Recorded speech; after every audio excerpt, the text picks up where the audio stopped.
Dámy a páni, v druhej časti dnešnej relácie téma dňa sú našimi hostiami páni Robert Dobrovodský, verejný ochranca práv a ústavný právnik Vincent Bujňák. Vítajte u nás, páni. Dobrý večer. Dobrý večer. Dobrý večer.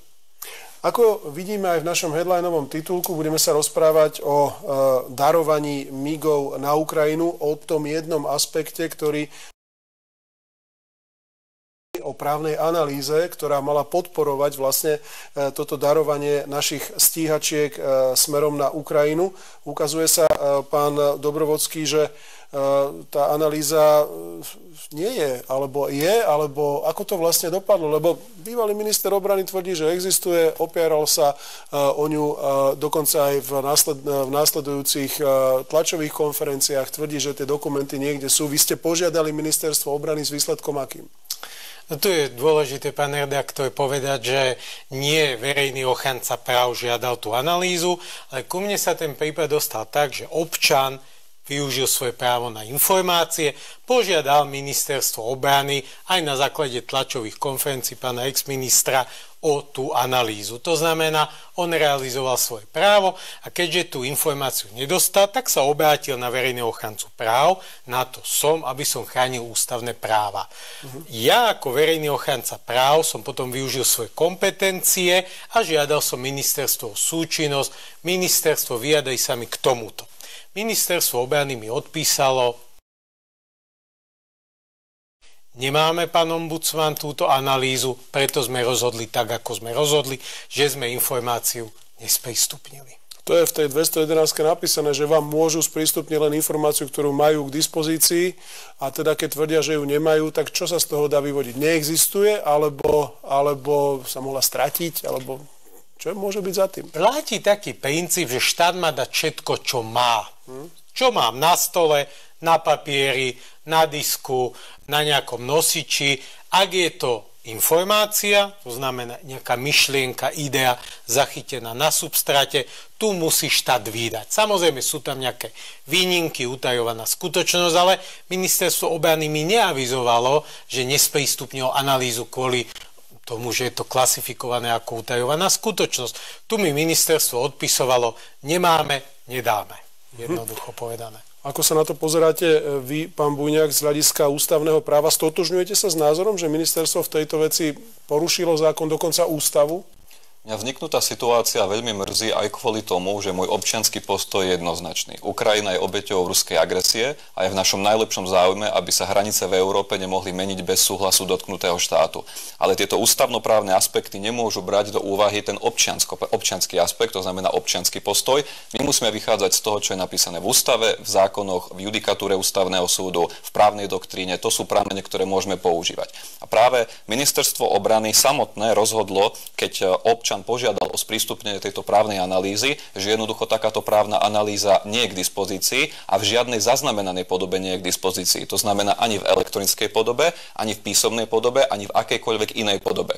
A tento občan sa obrátil nielen na ministerstvo obrany, ale aj na ministerstvo spravodlivosti v tom čase. Aj ministerstvo spravodlivosti sprístupnilo mu informáciu v tom zmysle, že neposkytujeme, lebo nie je k dispozícii v žiadnej podobe, a on požiadal o sprístupnenie týchto informácií vo februári 2023 v nadväznosti na to, čo hovoril vtedajší pán minister obrany, že takáto právna analýza existuje. Čiže to je aj ďalší problém z hľadiska tých nových informácií, ktoré tu máme, pretože keď sa na sociálnej sieti, nie na webovom sídle, oficiálnom webovom sídle štátneho orgánu, ale keď sa na sociálnej sieti zverejnila nejaká dokumentácia, tak tam má dátum 14. marec. 14. marec 2023, ale už vo februári 2023 sa hovorilo, že tá právna analýza existuje a máme tu rozhodnutie nielen od ministerstva obrany od prvého stupňa, ale máme tu aj rozhodnutie pána ministra obrany, lebo keď prvý stupeň odmietol sprístupnenie informácie, tak ten žiadateľ podal rozklad, čiže opravný prostriedok, a pán minister obrany 25.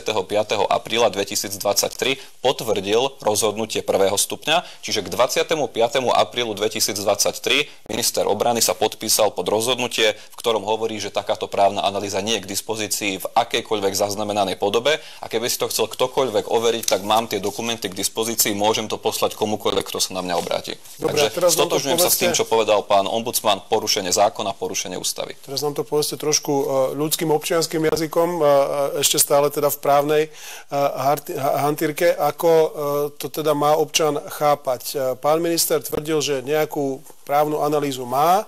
Myslím, že dokonca v tom podaní sa spomína aj relácia téma dňa, v ktorej to tvrdil, takže mali sme tu aj pána ex-ministra Naďa k tejto téme a nakoniec sa teda ukazuje, že čo? Si to vymyslel, alebo sa stratila tá analýza? Ako to má občan chápať? Občan to má chápať tak, že štát môže konať len to, čo mu zákon dovoľuje, zatiaľ čo občan môže konať všetko, čo mu zákon nezakazuje. To sú základné princípy ústavného práva vzťah občana-štát. A pokiaľ štát povedal v rámci ministerstva obrany, oficiálnom správnom konaní, keď povedal, že jednoducho nemá tú informáciu k dispozícii, tak ja mu verím, že tá právna analýza, keď ju nemal k dispozícii, tým pádom ani neexistovala. Otázka je, že či môže existovať právna analýza v ústnej podobe, ale je to taký oxymoron, pretože predstavte si, že by ste napríklad chceli stavebno-technický posudok v ústnej podobe alebo znalecký posudok v ústnej podobe. Tam platí tá zásada verba volant scripta manent, to znamená, že slova vám odletia, ale to, čo je na papieri, to ostáva. To znamená, že ústna právna analýza, viete, právna analýza sa má vyznačovať tým, že používa oficiálne zdroje, používa zdroje, akými sú judikáty ústavného súdu, používa právnu doktrínu. Toto sú oficiálne zdroje do právnej analýzy, preto ústna právna analýza, to je to, čo by som nazval oxymoron, ale keď by sme to chceli ešte len skontrolovať, tak je tu možnosť, o ktorej poviem, totiž keď vláda vtedy v roku 2023 rozhodovala o poskytnutí migov pre napadnutú Ukrajinu, tak bolo to na oficiálnom rokovaní vlády. A z toho sa vytvára zvukový záznam. To znamená, že aj v súčasnosti súčasná vláda môže urobiť to, čo sa už robilo v minulosti. To znamená, že rozhodne o sprístupnení zvukového záznamu z rokovania vlády v tom bode, ktorý sa týkal poskytovania migov pre napadnutú Ukrajinu, pretože možno, že sa dozvieme, že tam bola nejaká veľká právna diskusia, že tam zaznievali judikáty ústavného súdu, odborné publikácie a podobne. Vypočujme si to, nechajme sa prekvapiť, ale dôležité je, že keď by sa teda malo to zverejniť, tak o tom musí rozhodnúť vláda, ale má takúto právomosť, má takúto možnosť zverejniť ten záznam. Veď podobne počas pandémie covidu, keď tam bola nezhoda medzi členmi vlády ohľadom režimu OTP a podobne, tak sa rozhodlo na úrovni vlády na návrh vtedajšieho ministra obrany, že sa zverejní zvukový záznam z rokovania vlády. Takže aj to by sa dalo urobiť. Pán ombudsman, vy ste preverovali aj motiváciu toho človeka, že prečo sa na to pýta? Či tam náhodou za tým nie sú nejaké politické motívy, jeho odpor voči tomuto rozhodnutiu, ktoré vláda urobila, alebo nejaké iné aspekty? Nie, toto ani nemôžem skúmať a aj infozákon je tak postavený, ten má veľmi dobrú filozofiu, že štát ani len sa nesmie pýtať, na čo ti je táto informácia občan. V tomto má Slovenská republika vysoký štandard ľudskoprávny, že vy nemusíte ako infožiadateľ sa štátu spovedať, na čo ti je tá informácia. My máme bezpodmienečný prístup, úmysel, motivácia je len na vás. Je to vaša autonómia, ako či si ja tú informáciu založím do šuflíku, alebo či budem o nej blogovať, či budem ďalej šíriť. Na to aj ten zákon pozná takú imunitu. Občan, čo dostaneš od štátu, platí prezumpcia správnosti tej informácie, pokojne to ďalej v pôvodnej forme šír.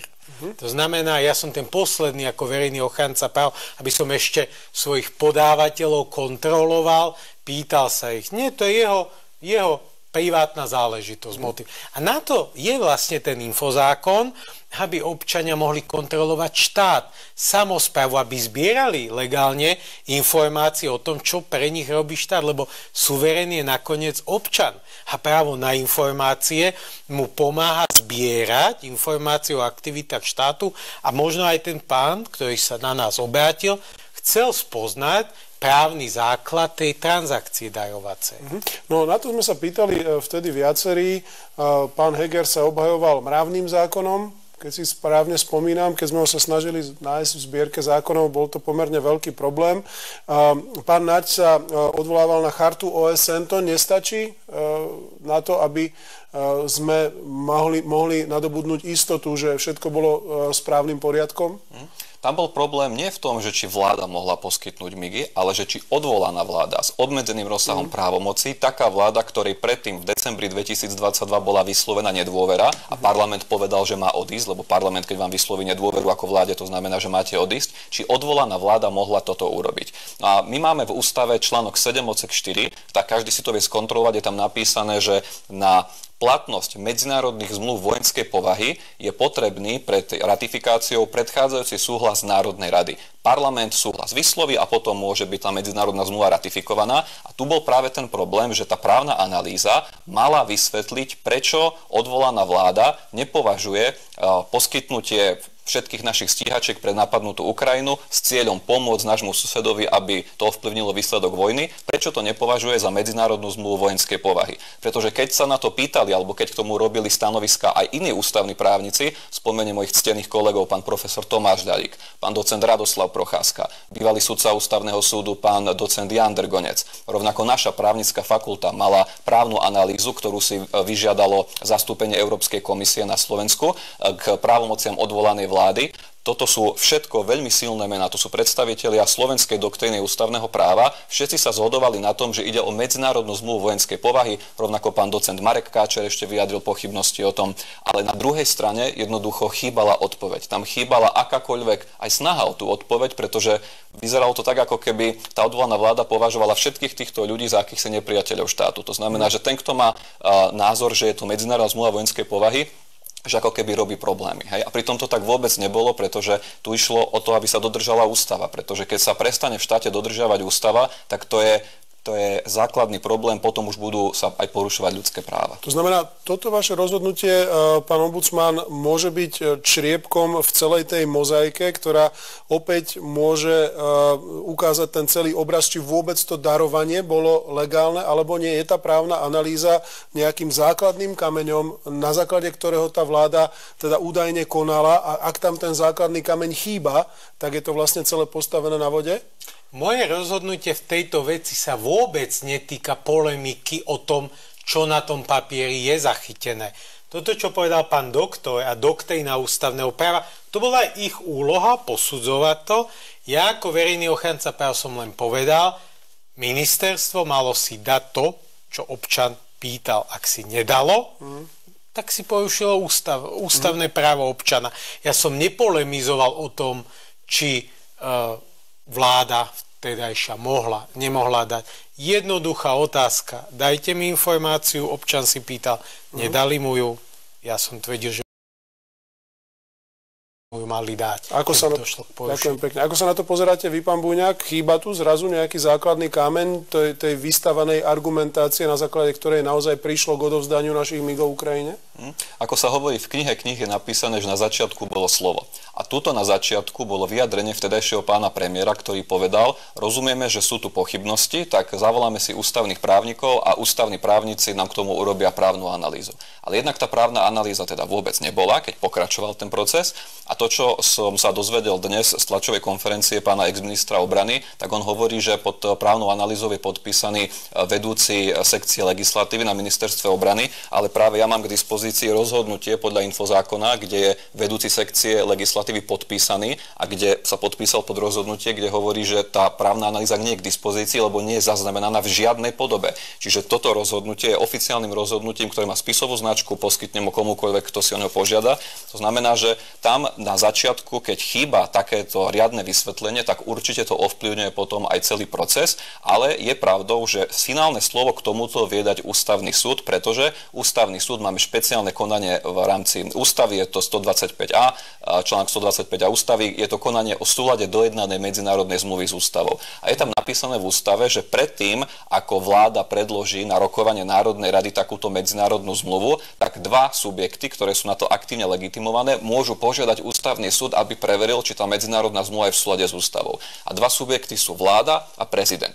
My máme v sobotu inauguráciu novozvoleného pána prezidenta, takže je tu stále podľa môjho môjho názoru priestor aspoň vyskúšať, že či sa dá v tomto type konania získať stanovisko od ústavného súdu, lebo tak ako v rámci konania o súlade právnych predpisov ústavný súd skúma nielen hmotu, nielen obsah toho právneho predpisu, ale on skúma aj proces, má v tomto možno benevolentnejšie požiadavky, ale je tam tá možnosť, že skúma aj proces, tak aj v rámci 125a sa domnievam, že je tam priestor preskúmať aj proces kvôli tomu, že pokiaľ to bola medzinárodná zmluva vojenskej povahy, čo si myslím, že je, rovnako ako moji ctení kolegovia, ktorých som citoval, tak potom to ešte stále nebolo predložené na rokovanie Národnej rady a tým pádom tam nie je prekážka konania pred ústavným súdom. Len ústavný súd, on nemôže konať tak, že si teraz sudcovia otvoria noviny a začnú konanie, ale oni musia čakať na návrh oprávneného subjektu. Povedané ľudskou rečou, kde nie je žalobcu, tam nie je sudcu. Dobre, ak sa ten žalobca nájde, môžeme sa dopracovať aj k tomu hrozivému slovu vlastizrada, ktoré sa začína v tejto situácii alebo v tejto súvislosti komunikovať? Možno tým, že moja odbornosť je ústavné právo, tak tieto otázky trestného práva by som nechal kolegom, ktorí majú doktorát v trestnom práve, lebo tá vlastizrada ako skutková podstata je vymedzená veľmi prísne v rámci trestného zákona. Ale keď sa niekedy stane, že ústavný súd konštatuje, že nejaký akt alebo nejaký právny predpis je protiústavný, tak s tým nevyhnutne nie je spätá aj otázka trestnoprávnej roviny, pretože inými slovami môžu tu byť také akty, ktoré boli prijaté protiústavne alebo majú protiústavný obsah, ale stále nebola naplnená trestnoprávna zodpovednosť. Tam by musel byť úmysel dokázaný, zrejme. Čiže je tam deliaca čiara. Nemusí to nutne byť takýmto spôsobom, ale každopádne to stanovisko je dôležité aj pre budúcnosť, pretože keď by sme tu v budúcnosti mali odvolanú vládu, čiže parlament, ktorý je volený ľuďmi, má priamu legitimitu, povie, že nejaká vláda má odísť a potom tá vláda po vzore tohto prípadu sa bude snažiť vykonávať svoje právomoci extenzívne, tak my sme zrútili potom samotnú základnú podstatu parlamentnej formy vlády, kde parlament, ktorý je priamo volený ľuďmi, dáva dôveru vláde a keď parlament povie, že vláda má odísť, tak ona predsa nemôže vykonávať svoje právomoci extenzívne. Pre vás je už táto vec tým pádom ukončená. Tu ešte teraz bude na politikoch, aby to dotiahli, ak budú chcieť a môcť niekam ďalej. Ja som dal na tým bodku aj vydaním tejto tlačovej správy. Ja som ešte ministerstvo obrany vlastne nabádal, aby zrušilo svoje rozhodnutie, sprístupnilo informáciu. Ministerstvo obrany terajšie mi aj avizovalo, že my sa snažíme ju nájsť vo svojich databázach, ale finálne rozhodnutie bolo, že nevedia občanovi vyhovieť, lebo reálne tá analýza neexistuje. Tak uvidíme, aké to bude mať politické dôsledky. Páni, veľmi pekne ďakujem za to, že ste si dnes večer našli čas pre našich divákov. Dovidenia. Ďakujeme, dovidenia. Dovidenia.